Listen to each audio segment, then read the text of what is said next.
ketemu lagi di channel Vika Damani. Nah, di video kali ini aku mau membahas tentang mengapa kita harus menempatkan diri kita sebagai murid. Jadi seperti biasa, sebelum lanjut jangan lupa buat kalian untuk subscribe, karena subscribe itu gratis.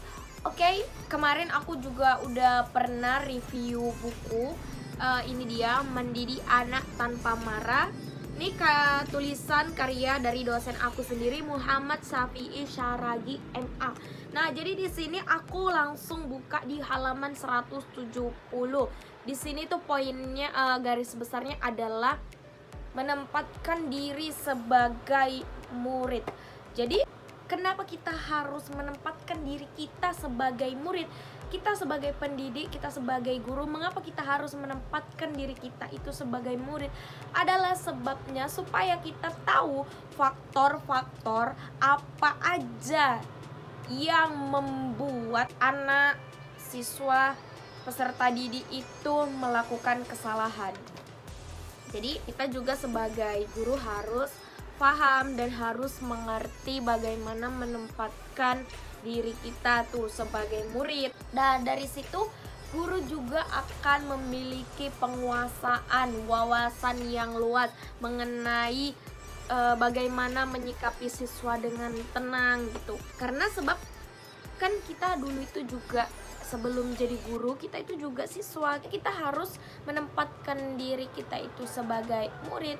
Gak bisa kadang-kala kebanyakan kan karena kita itu sebagai pendidik, kita tuh memang kita tuh harus dihargain sesuai dengan profesi kita bagaimana. Dan memang ada juga batasan-batasannya antara guru dengan murid gitu. Tapi ketika kita udah mematokkan diri kita, harus kita tempatkan diri kita itu sebagai murid, maka kita akan mengetahui bagaimana tentang faktor anak tersebut. Nah, kemudian alasannya lagi kenapa kita harus menempatkan diri kita itu sebagai murid, supaya kita sebagai pendidik, supaya kita tuh sebagai guru tahu bagaimana gambaran tentang aspek dari kejiwaan murid tersebut. Kita harus tahu gimana keadaan siswa tersebut. Contohnya begini, siswa nakal itu kita harus tahu sebabnya apa, kemudian malas itu kenapa, dan misalnya terlambat ke sekolah juga kenapa. Kita harus bisa menempatkan diri kita sebagai murid, titik, ada koma gitu kan. Jadi memang kita tuh harus tahu bagaimana cara menempatkan diri kita itu sebagai murid. Tuh, seperti yang di awal tadi aku bilang, karena memang nggak bisa kita langsung judge orang itu, kau kenapa nakal kali gitu. Pasti ada sebab kenapa dia nakal, ada sebab kenapa dia terlambat ke sekolah, dan pasti ada sebab kenapa dia juga malas belajar, malas mengerjakan tugas. Pasti semua itu ada sebabnya. Karena ya balik lagi ke tema tadi, kita harus bisa menempatkan diri kita itu sebagai murid. Jadi ya memang di waktu kita itu kan menempatkan diri kita itu sebagai murid, memang harus ada yang kita korbankan. Kita korbankan egois kita, ego kita kesampingkan kayak gitu. Karena memang ada kadang kita merasa gini, aku guru gitu loh, aku nih loh, kalian hargain itu kayak gitu kan. Tapi dibalik lagi di situ kita harus mengorbankan ego kita kayak gitu. Karena kita kayak merasa guru kayak hilang aja gitu kan kewibawaanku kayak gitu. Hilanglah kewibawaanku, gak ada kayak nggak ada harga diriku kayak gitu kan. Tapi balik lagi, ya memang kita harus bisa menempatkan diri kita tuh sebagai murid gitu.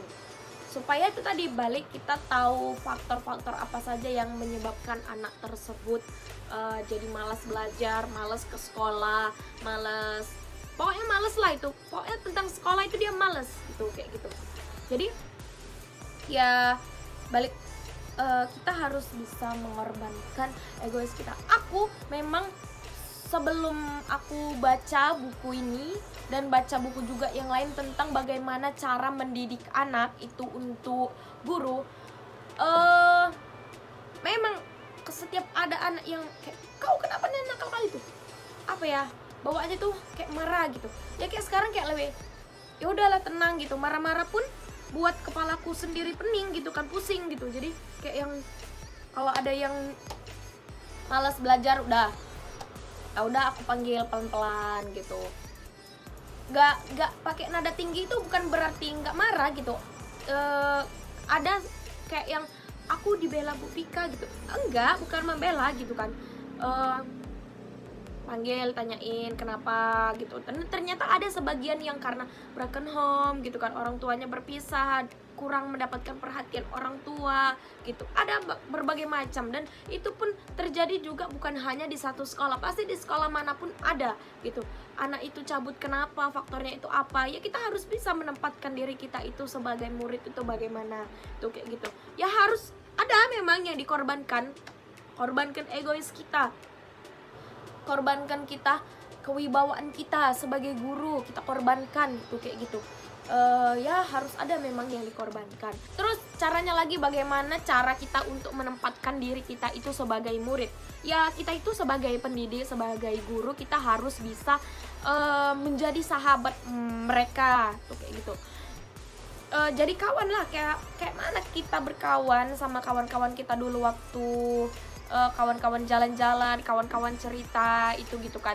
Tapi kita juga bisa menjadi sahabat mereka, menjadi tempat berkeluh kesahnya murid-murid, anak-anak gitu. Ya kayak mana lah kita bergaul, kayak mana mereka bergaul itu dengan teman-temannya mereka. Kita harus adaptasi juga sama mereka gitu. Kita harus ikutin, misalnya kayak yang mereka main HP itu bagaimana, ya kita ya udah misalnya kayak, Bu ini kalau begini kayak mana ya Bu, gini ya udah gini, cerita, chattingan atau teleponan gitu. Aku juga sering sih, kayak kemarin aku pernah makan siomay bareng itu sama orang itu gitu kan, foto bareng, aku ajakin ayo kita foto gitu kan, kayak gitu. Jadi kayak kita tuh bener-bener bisa jadi sahabat mereka, tempat berkeluh kesah gitu. Jadi seketika kayak mereka ada apa-apa tuh mereka cerita gitu, curhat, minta solusi, Bu kalau misalnya begini tuh bagaimana, kayak mana ya Bu gitu kan. Terus ya udah, jadi kayak setiap ada apa-apa pun di sekolah itu mereka memang ngadu gitu kan, Bu kalau misalnya kayak gini tuh kayak mana gitu. Dan ketika kita pun menyampaikan sesuatu, nggak boleh deh ya begini gitu kan, ya udah mereka juga dengar gitu. Walaupun ada sebagian yang kayak yang udahlah mau aturanku sendiri gitu dan nggak mau sekolah lagi, nah itu udah terlepas dari situ udah gitu kan. Yang penting kita dulu gak udah mengarahkan, memberitahu tuh kayak gitu. Jadi ya di pembahasan kali ini, di video kali ini adalah tentang menempatkan diri kita sebagai murid. Jadi kita nggak bisa harus kayak aku guru loh gitu kan, ini aku nanti hilang wibawaku kayak gitu. Enggak, ya kita kawani aja gitu. Kita ajak misalnya kayak foto bareng, cerita bareng, jajan bareng, misalnya istirahat, beli makan, kita sama makan sambil cerita-cerita tuh kayak gitu, jadi sahabat. Sering kita kayak mereka kan pasti main HP itu kan, pasti buat story itu kan, kita balas story mereka gitu, kita save nomornya jadi sahabat tuh kayak gitu. Supaya karena nggak bisa udah terbawa zaman juga, nggak bisa kita harus ikutkan kemauan kita, karena nggak bisa kita bilang kau harus begini gitu, kayak dikerasin itu, kayak ditegasin, dipukul, dicubit, itu jadi kayak malah yang buat kita stres, kayak marah, ngamuk-ngamuk, marah-marah gitu kan, ngomong sampai kayak kau nih kayak gitu kan, emosi gitu, yang ada buat kepala pusing gitu. Jadi aku juga sedang proses kayak yang udahlah, dibilangin itu nggak usah pakai nada tinggi, nggak usah pakai marah-marah itu kayak gitu. Oke, jadi itu aja di video kali ini, adalah membahas tentang menempatkan diri kita sebagai murid. Jadi kalian pun kalau misalnya melihat postingan aku kayak itu sama murid-murid, kemudian chattingan sama murid-murid, ya memang begitu. Harus kita harus sebagai sahabat gitu. Oke, jadi itu aja.